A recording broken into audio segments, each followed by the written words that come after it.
முதல்ல திரு ரவீந்திரன் துரைசாமி உங்கள்கிட்ட இருந்தே தொடங்குறேன். இபிஎஸ்க்கு 10 நாள் கெடு, அதிமுக ஒன்றிணையணும், இதுதான் ஒட்டுமொத்த சாராம்சம் இன்னைக்கு அவருடைய செய்தியாளர் சந்திப்புல. என்ன திடீர்னு இப்படியான ஒரு போர்க்குடி உயர்த்தல், எப்படி புரிஞ்சுக்கலாம்? எடப்பாடி தலைமையில் எதிர்காலம் இல்லை, எடப்பாடிக்கும் தனக்கும் நல்லுறவு இல்லை, எடப்பாடி தனக்கு டிக்கெட் தருவாராங்கிறதே ஒரு கொஸ்டின்கள் லெவலில் வர்றாரு. ஒன்று அது அவர் சொல்றது 6 பேர் ஒரு 6 மாதத்துக்கு முன்னாடியா போய் பார்த்தாங்கிற ஒரு கருத்தையும் அவர் முன்வைக்கிறாரு. அதை அவுட்ரைட்டாக யாரும் அப்படி பார்க்கலங்கிறத எடப்பாடி பழனிசாமி சொன்னார். இன்னைக்குள்ள சூழ்நிலை அவர் என்ன மேனிஃபெஸ்ட் பண்ணியிருக்காருன்னா, ஈரோடு அதிமுக நான் தாண்டி காட்டியிருக்கிறாரு. அங்கே உள்ள ஒன்றிய செயலாளர், கிளை செயலாளர், நகர செயலாளர் எல்லாமே ஒரு 90% அதில் வந்திருக்காங்க. கட்சி அலுவலகத்திலே பொதுச் செயலாளருக்கு எதிரான ஒரு எதிராக தான், அது என்னதான் சொன்னாலும் எதிராக தான். அது பொதுச் செயலாளர் படம் இல்லை, பெயர் சொல்லலை. ஒரு இதுக்கு சுமுத்தா இவருக்கு அங்கே ஆதரவலையும் அந்த மாவட்டத்தில் இருக்கிறதுனால அது நடந்து முடிஞ்சிருக்குது. இது மற்ற மாவட்டங்களுக்கும் மற்ற பகுதிக்கும் அது பரவுமாங்கிறது அடுத்த கட்டத்தில் தான் நமக்கு தெரியும்.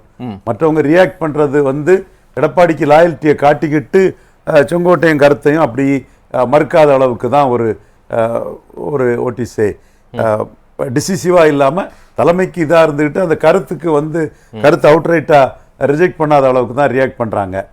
இவங்க அடுத்த கட்டம் எப்படி ரியாக்ட் பண்ண போகிறாங்கங்கிறதையும் நம்ம பார்க்கணும்.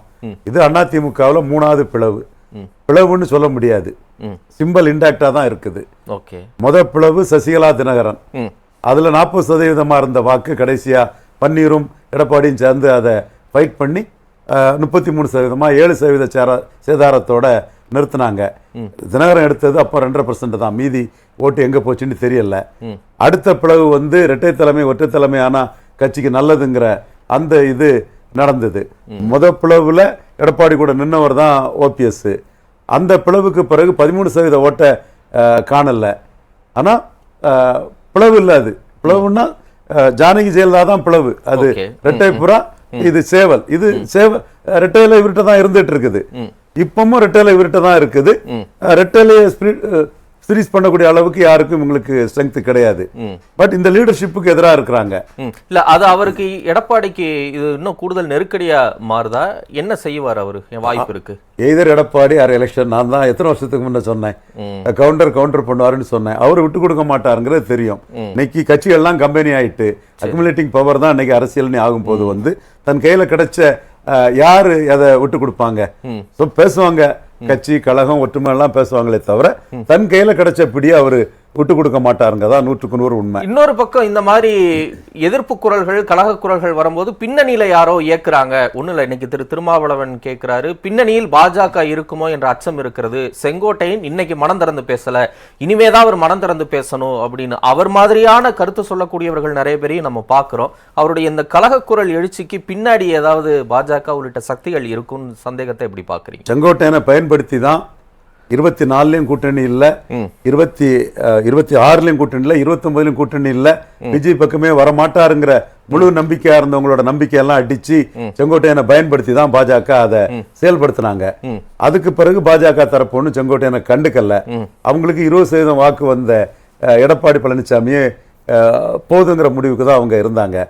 பாஜகவுக்கு இன்வால்மெண்ட்ங்கிற பேச்செல்லாம் ஒரு ஓடிசி, அது ஒரு கிளாரிட்டி இல்லாம தான் இருக்குது. இப்ப நீங்க அப்படியே டெல்லி எல்லாம் போய் வந்தார்ல, அதோட நீட்சியா கூட சிலர் டெல்லி போயிட்டு வந்தாரு, கான்டாக்ட் இருக்கு. அவர் தான் இது அவர்கிட்டே சொன்னாங்களே, உங்களை நாங்க சந்திக்கலன்னா அவர் எங்க கிட்ட வந்திருக்க மாட்டார் எடப்பாடிங்கிறத நிர்மலா சீதாராமன் நிதியமைச்சர் எல்லாம் சொன்னதெல்லாம் உண்மைதான்.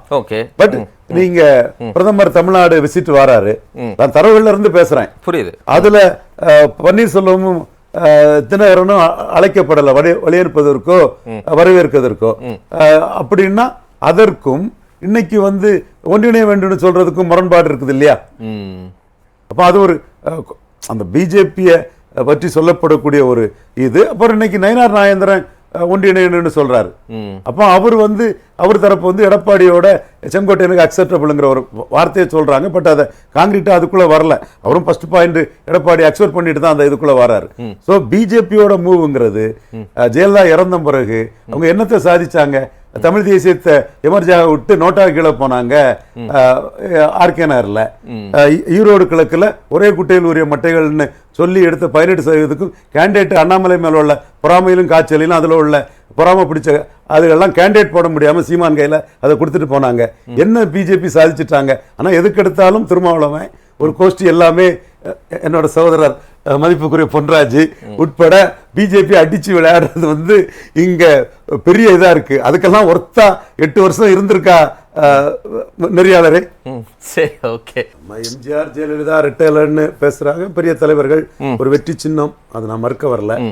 ஆனா எல்லாமே காமனா இருந்தும் சேலத்துல 38%, விழுப்புரத்துல 36%, சிதம்பரத்துல 36%, நாமக்கல்ல 40%, கள்ளக்குறிச்சியில 40% எல்லாம் எடுத்து அவங்கள விடவும் சிதம்பரம் போன்ற பகுதிகளில் பலம் பெற்ற ஐயா எடப்பாடி பழனிசாமி, அதே எம்ஜிஆர், அதே ஜெயலலிதா, அதே ரெட்டையில கன்னியாகுமரி டிஸ்ட்ரிக்ட்ல 4வது இடம், நெல்லையில டெபாசிட் போச்சு, தூத்துக்குடியில டெபாசிட் போச்சு, ராமநாதபுரத்துல டெபாசிட் போச்சு, தேனியில டெபாசிட் போச்சு.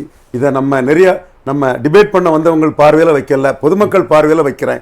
எவ்வளவோ காலங்கள் மாறி இருக்குங்கிறத பொதுமக்கள் புரிஞ்சுடுவாங்கன்னு நினைக்கிறேன். சரி, பொதுமக்கள் புரியறதோட எடப்பாடி என்ன புரிவாரு, என்ன செய்வாரு நீங்க நினைக்கிறீங்க? எடப்பாடி ஸ்ட்ராங்கா நடவடிக்கை எடுத்து தான் தீரணும், அல்லது இன்னும் நிறைய பேர் வந்துருவாங்க.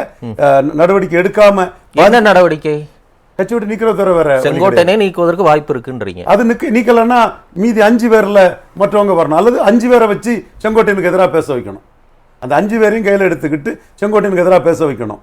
அல்லது செங்கோட்டை மேல டக்குன்னு நடவடிக்கை எடுத்துக்கிட்டு நிப்பிங் த பட்டன் நடவடிக்கை எடுக்கலன்னா மற்றவங்க புட்டிசல் மாதிரி உள்ள வரதுக்கு வாய்ப்பு இருக்கு. சரி, இப்ப செங்கோட்டையன் வெளியேற்றினா அவர் இன்னும் ஏற்கனவே இருக்கக்கூட 3 பேர் சேர்ந்து ஒரு பெரிய அணியா நான் ஏற்கனவே சொல்லிட்டாரு இணைவதற்கான முயற்சியை மேற்கொள்வேன். அவர் எதுவும் இன்னும் போர்ஸா பண்ண வாய்ப்பு இருந்து ஆரம்பிக்கிறீங்க, ஸ்கிராச்ல இருந்து ஆரம்பிக்கிறீங்க.